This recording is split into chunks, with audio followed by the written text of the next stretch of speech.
Visste du att vi är mer lojala mot våran bank idag än vad vi är till våran livspartner? Alltså, vi har längre förhållande med våran bank i livet än vad vi har till våra kärlekspartners. What the fuck?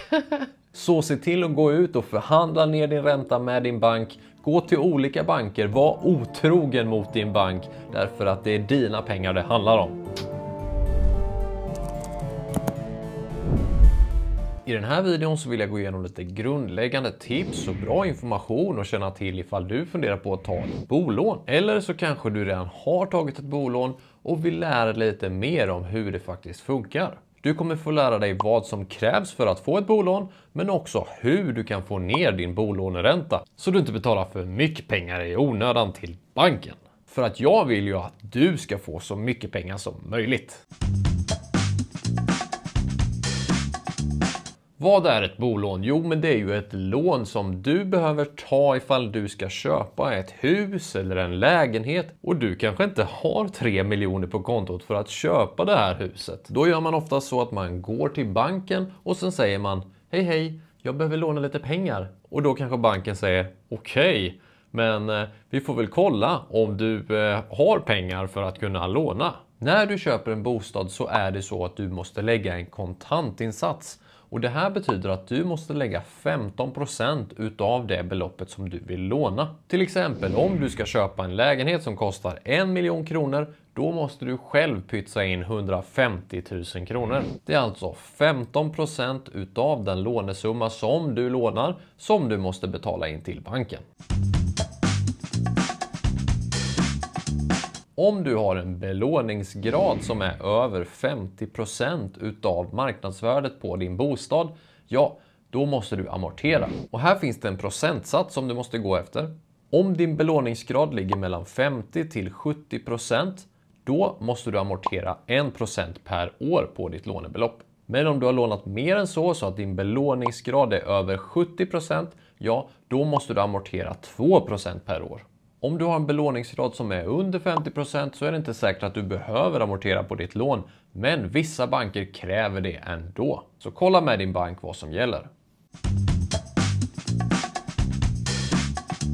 Men den absolut viktigaste biten när det kommer till ditt bolån, det är ju räntan. Räntan, den är ju upp till dig att bestämma hur pass mycket du ska betala på ditt lån. Alla kanske inte känner sig bekväma med att gå till banken och förhandla på mötet. Det är ju inte alla som är smålänningar som mig som kan gå till banken med självförtroende och säga hallå du, jag tycker att det här är för dyrt. Nej.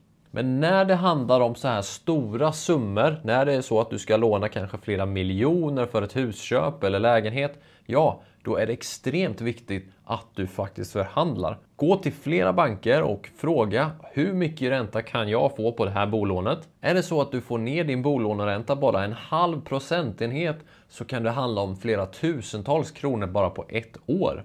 Och slår du ut det här över till exempel, jag säger 20, 30, 40, 50 års tid som du ska ha det bolånet på, då kan det handla om hundratusentals kronor som du sparar för att du faktiskt får ner din ränta.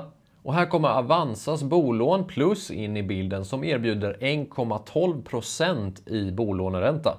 Eftersom att det kanske känns lite jobbigt att gå till massa olika banker och jämföra och förhandla och försöka få till en låg ränta, ja, då kan du gå in på Avanza och sen så kan du jämföra och se hur pass låg ränta du kan få.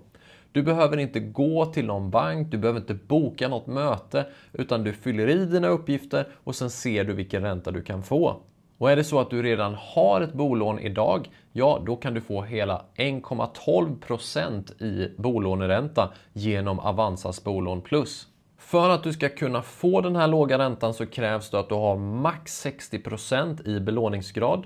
Det här gäller också enbart ifall du redan har ett bolån och det gäller bostadsrätter, villor och fritidshus. Klicka på länken här nedanför för att se vilken ränta just du kan få på ditt bolån. För det handlar ju trots allt om väldigt stora summor i slutändan.